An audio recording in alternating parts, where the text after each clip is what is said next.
And last but not least, we are not last but not least, second to last but not least, we're getting into our next session today, building blocks for a successful year-end email marketing campaign.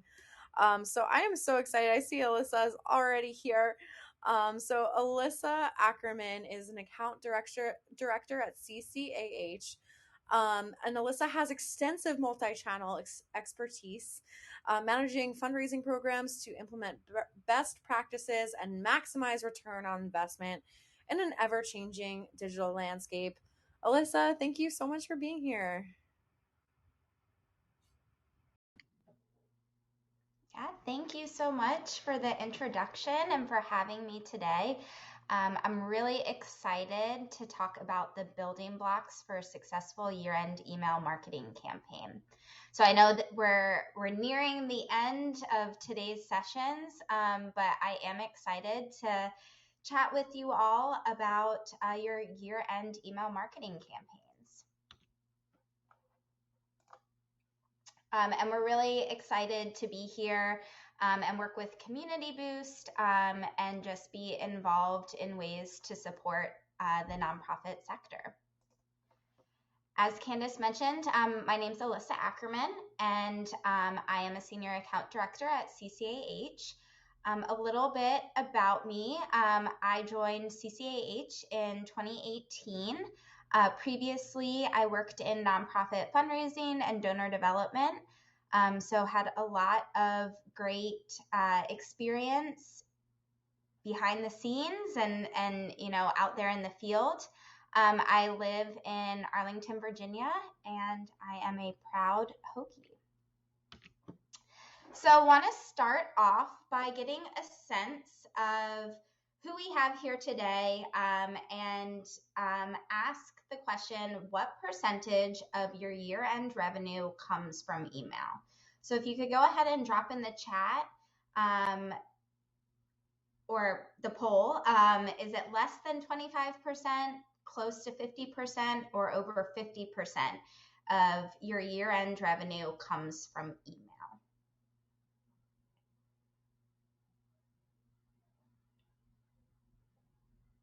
We got some answers coming in, less than 25%, a couple over 50%.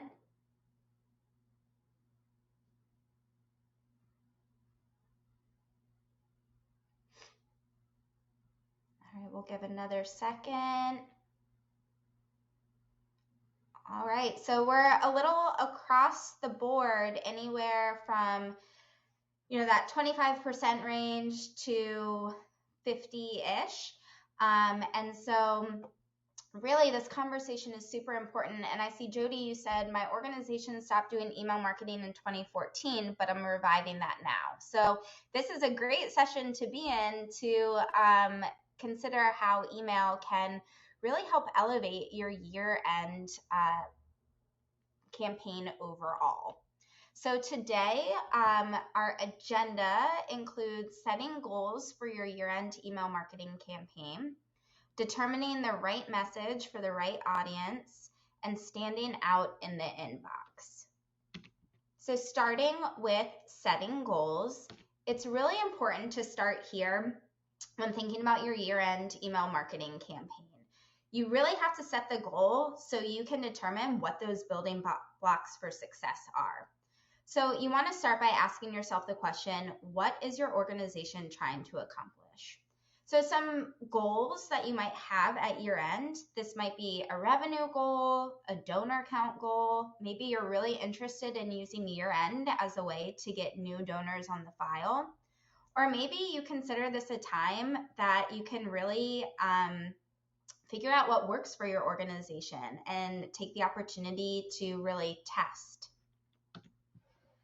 So in determining what your goals are, there are various tactics that you can think about.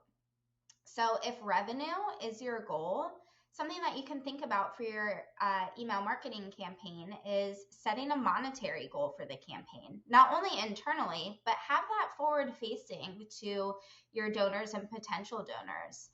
You'll also be able to show progress to reaching the goal as a way to motivate people to give, especially in a very visual way. Also, you can provide impact statements or symbolic asks. This really helps when donors are unsure about how much of a difference can they actually make.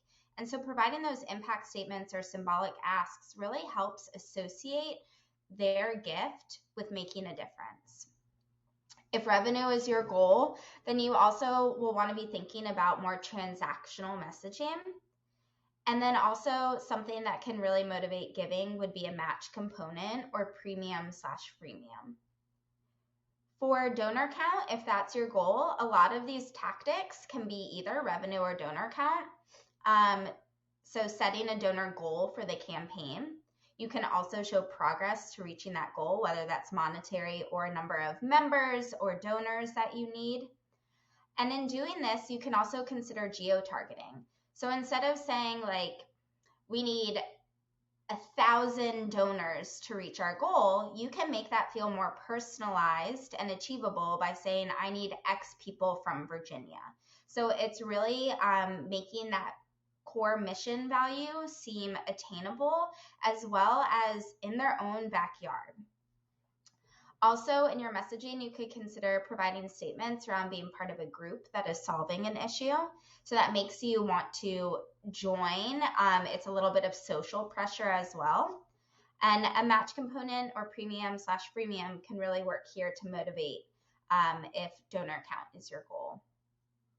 If you're trying to get some of your constituents to become donors, and new donor conversion is your main goal, tactics that you can consider can be including join language, making it really clear that you want that first gift.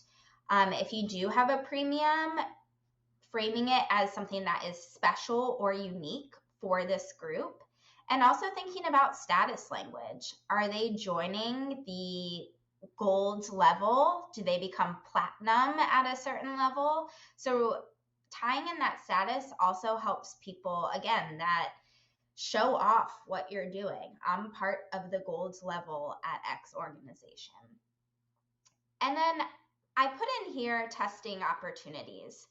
So a lot of times organizations back away from testing during year end. This is a really critical time. Revenue is on the line. But on the flip side, it's also a time when you're seeing your highest volume of response and your greatest chance of achieving statistical significance. So you really have to ask yourself here, is there an opportunity for testing that can really move the needle for your organization without risking revenue? So could that mean that you had a test that worked throughout the year and you want to try and tweak that test a little to see if you can move it even more? That is always something you can consider. And also thinking about timing for your fiscal year. Some organizations, your fiscal year isn't calendar year. So you have a little time and room at end of year to test, because you know you have the rest of your fiscal year for revenue generation. So just some things to think about when setting your goals and how you can consider alignment for your overall campaign. Next, we want to talk about the right message for the right audience. So another poll, I'm wondering, do you all segment your audiences? And if so, how do you segment? If you are not segmenting at all, that's an option. And you could just have one email audience. If you segment, perhaps you segment by RFM, recency, frequency, monetary value. Or maybe you segment your data by interest. For example, if you're an animal welfare organization, you might have people who say they only want emails about elephants or giraffes. Or maybe there's another unique way that you all are segmenting. All right. Seeing some answers come in. Great. So it does look like we have a little bit of a mix here between ways we're segmenting, or maybe there's one audience, and that's great too. All right. So in thinking about the right message to the right audience, you really want to be answering the questions of who are we talking to and what message do they need. So to do this, it's really important that one, you know your data. And then two, once you know your data, start building out your contact calendar and really getting into the messaging streams per audience. So when thinking about messaging and cadence, again, you want to know your data. Take the time in building your email strategy to understand who you're talking to. You might discover that you have a group who are your annual year-end donors. Those are people who only give at year-end. Also, you might have a group that are new to file, lapsed. There might also be people who have the propensity to make a larger gift. It's really beneficial to get into the details when it comes to data, because then you really can appropriately build out a contact calendar with messaging streams per audience. And this is important because we all know that it's not one and done when it comes to email. Email is part of the larger direct response year-end campaign, and we know that it needs to be cohesive across the board. Someone might be getting a direct mail piece, might see an ad online, plus get an email. And so building that contact calendar really helps visually see how everything is being plotted, who is who and who is getting what. And that really helps kind of you can move things around. You can say they shouldn't get a text message and an email on the same day. Maybe they should. But donors and potential donors all have their own motivations. So you really want to appeal to those motivations. And you can do that through thinking about the messaging streams per audience. So in digging into your data, one of the examples that I gave is that you might have donors who only give at year end. So thinking about that segment of data, maybe they don't need every single email, but maybe they need specifically versioned emails that highlight that they're consistent giving during this time of year, kind of nudge them about their giving behavior. Additionally, those who are in the pipeline for larger gifts may need emails from a certain person in the organization with a unique ask. The right ask to the right person really, really matters. If you have the propensity to make a $1,000 gift, but you're getting an email and you click on the link to the donation form and receive a $5 ask, you're going to get the $5. So you need to really be thinking about the right ask based on the data that you have. Also, chronic non-responders.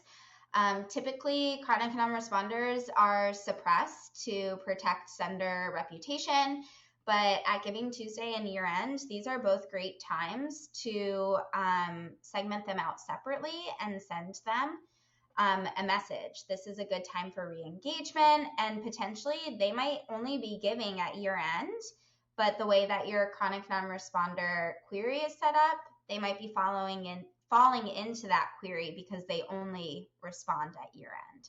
So just something to think about beyond your normal segmentation. So you have your goals, you've started to dig into the data, you've got your contact calendar and your messaging streams. You're good to go, right?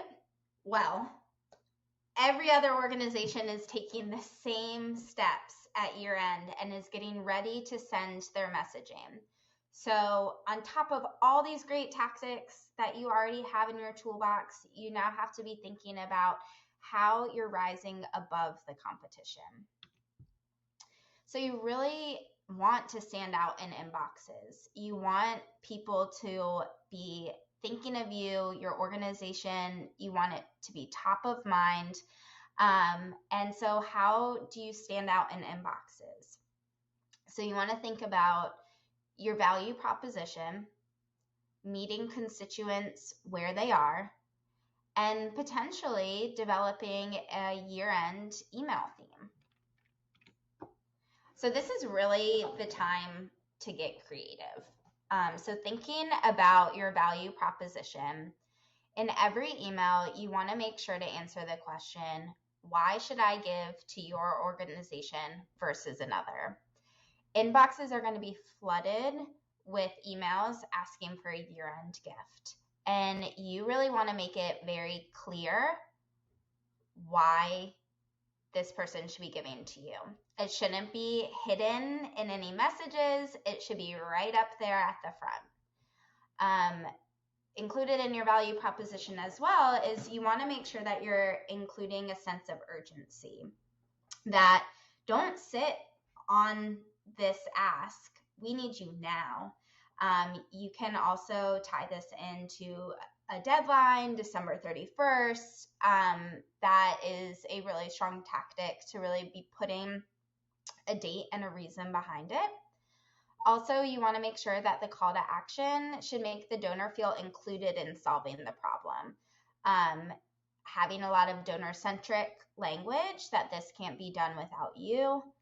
And then also going back to one of the beginning slides is if a match offer is available, that really does boost the value a donor feels they are making. So if someone has $20 to give, they might not feel like that's enough. But with a match, whether that's double or tripling their gift, that really boosts the value they feel like they're making in terms of the impact they can make for your organization. You also want to think about meeting constituents where they are. 34% of us use the device that is closest to us when looking for information. And so you want to make sure your emails are responsive for different devices. For example, right now I'm sitting here in front of a computer screen with my laptop on the side. I have my phone in my hand. I could view an email on any of these screens, and they're all different sizes.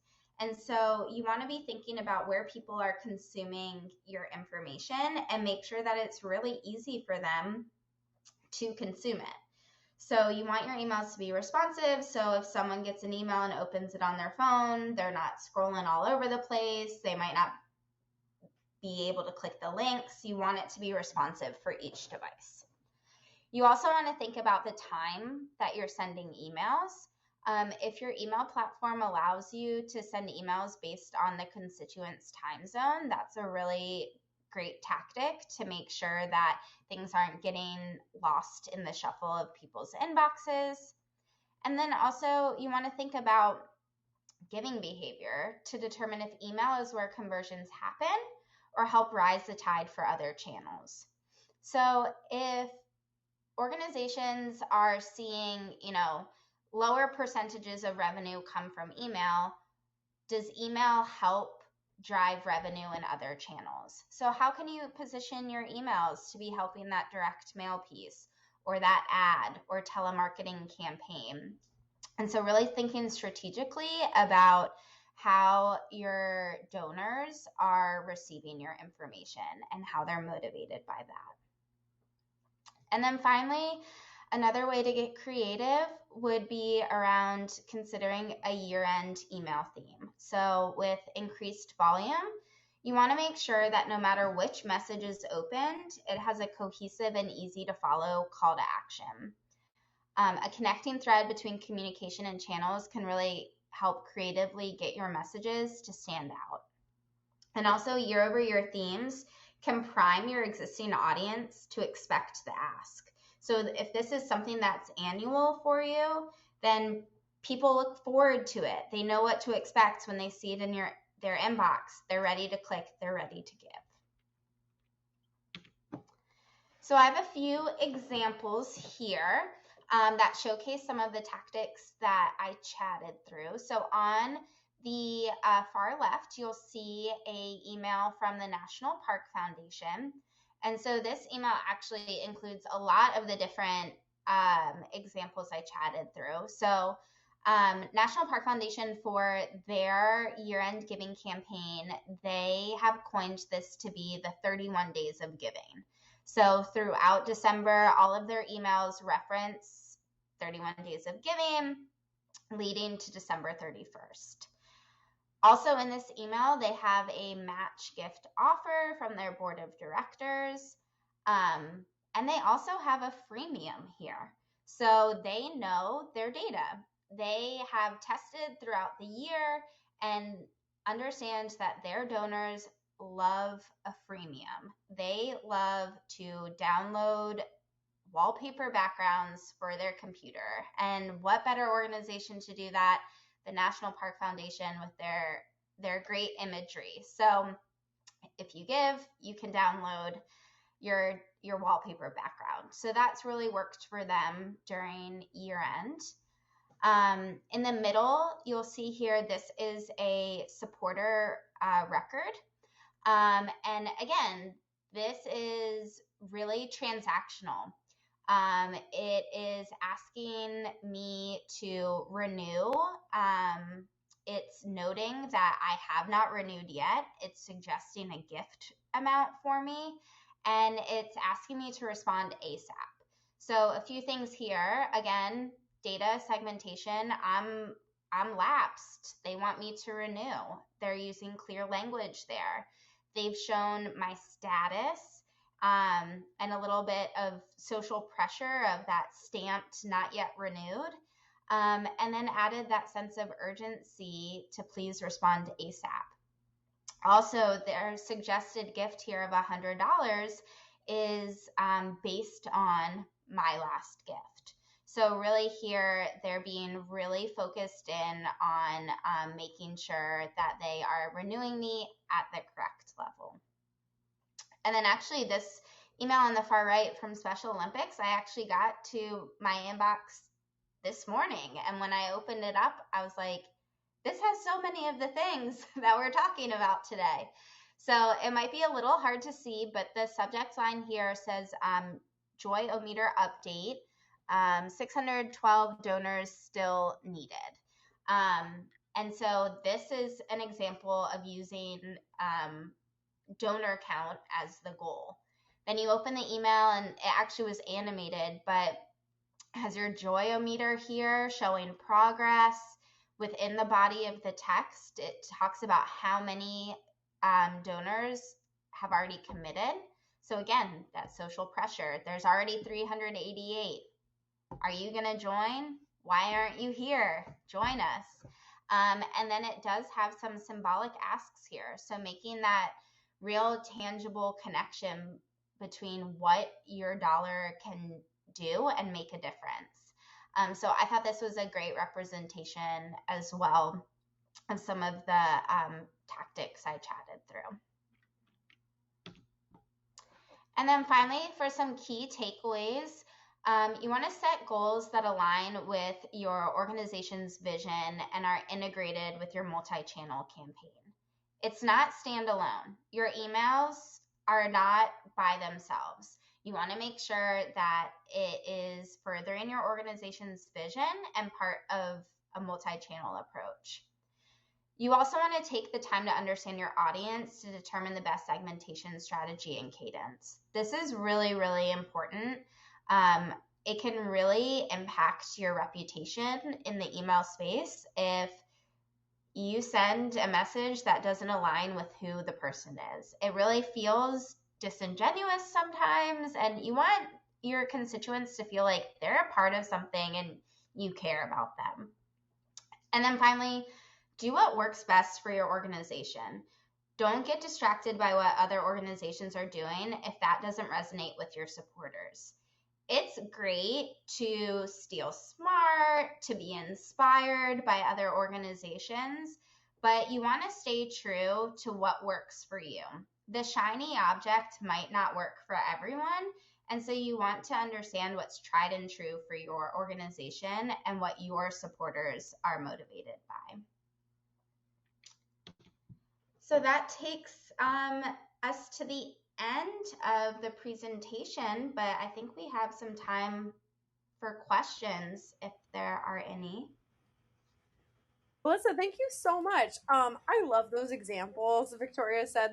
Love the Joyometer. That's really great. So I think it's so great to that you included those so that we can like kind of see these ideas in practice. And I guess has anyone here gotten some ideas? What ideas do you have so far for maybe some emails you want to send this year end? So put your ideas in the chat. We do have a couple of questions, so keep the questions coming. Victoria asked, does including a video ask in the email work well? Yeah, I think video has proven successful for many organizations. You certainly want to test that again to see how it resonates with your audience. I would suggest that anytime that you do use a video, make sure that you're thinking about accessibility and still having that ask underneath in text or captions and things like that. But it can really add a strong visual component to that ask. Yeah, and I think it's like another way you can tell your story, right? So you can have it written in the email and then also have a video showing the story. I mean, I think just the more you're able to communicate your story through email, the better. So why not? Exactly. Something fun too that you can try, and some of you might be here because of this. When I was testing out some emails, I sent an email about a week ago promoting these workshops, and I made the subject line, "You have received a video message," and it performed really well. So like it's fun. Like I think like like you can, and I also A/B tested it. So I A/B tested that against another like a little bit more generic subject line, but because I had a video, like I made it sound like it was personalized for them in the subject line. I think that worked really well, so you can play around with that a little bit. Victoria asked, I was just wondering if there were any success stats with video more than just photo and copy. So I mean, I don't have like straight up stats for you, but you know, definitely the video, at least promoting that in the subject line helped me get like it was like a 3 or 4% higher open rate, but that was just with one email. Like I'm sure like across the board, there might be different results. I don't know, Victoria, Alyssa, what have you seen on your end as far as like how video is performed? Yeah, I think that it depends what the end goal is. You know, if you're using video as an engagement tactic to warm up an audience, then you're really trying to figure out like how long are people watching the video for? Are they then clicking on something else? Are we nudging them along in the process? Also, I've used video as like a pop-up on a donation form to, again, just reinforce that case for giving. You want to make sure that you can easily click out of the video and get to that donation form. But just as you said, like the storytelling aspect and the putting a face and a voice, I think only can elevate your ask, and again makes it feel more personal. Yeah. Awesome. Jody asked, what is considered a successful open rate these days? This is a great question. It's a trick question. Yeah, trick question. Yeah. I think that it depends on kind of where you are in the nonprofit industry, the size of your file, things like that.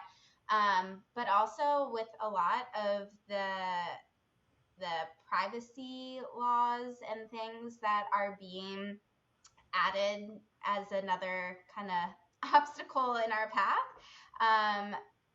Open rate sometimes can be inflated due to machine open.